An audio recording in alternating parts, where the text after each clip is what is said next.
Hello, I'm doctor Sunil, consultant paediatrician, butterfly hospital Attapur. ఈరోజు నేను మీకు రైనీ సీజన్లో పిల్లలకి ఏం జాగ్రత్తలు తీసుకోవాలి, ఎలా చేస్తే పిల్లలకి ఎక్కువ ఇన్ఫెక్షన్స్ బారిన పడకుండా ప్రొటెక్ట్ చేసుకోవచ్చు అనే దాని మీద మీకు కొంచెం క్లారిటీ ఇస్తాను. సో రైనీ సీజన్స్లో యూజువల్గా చల్ల వాతావరణం వలన పిల్లలకి మోస్ట్ కామన్గా వచ్చే ప్రాబ్లమ్స్ కామన్ కోల్డ్, జలుబు, దగ్గు, ఫీవర్స్, అట్లాగే diarrhoeal diseases like loose motions ఇవన్నీ. సో పిల్లలకి హాట్గా ఫుడ్ ఇవ్వడం, వేడి నీళ్ళు తాగిపించడం, నీళ్లు కాచి చల్లార్చిన నీళ్లు తాగిపించడం, అట్లాగే ఫుడ్ ఫ్రెష్గా కుక్ చేసి పెట్టడం, బయట ఫుడ్స్ అవాయిడ్ చేయడం, ఇలాంటి జాగ్రత్తలు తీసుకోవడం వలన పిల్లలు ఎక్కువ ఇన్ఫెక్షన్స్ బారిన పడకుండా మనం ప్రొటెక్ట్ చేసుకోవచ్చు.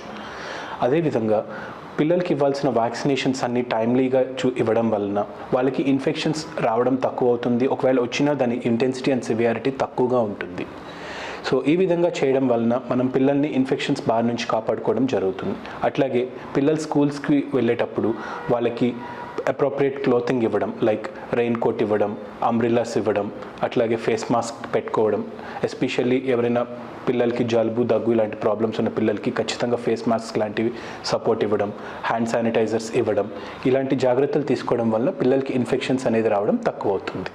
Thank you.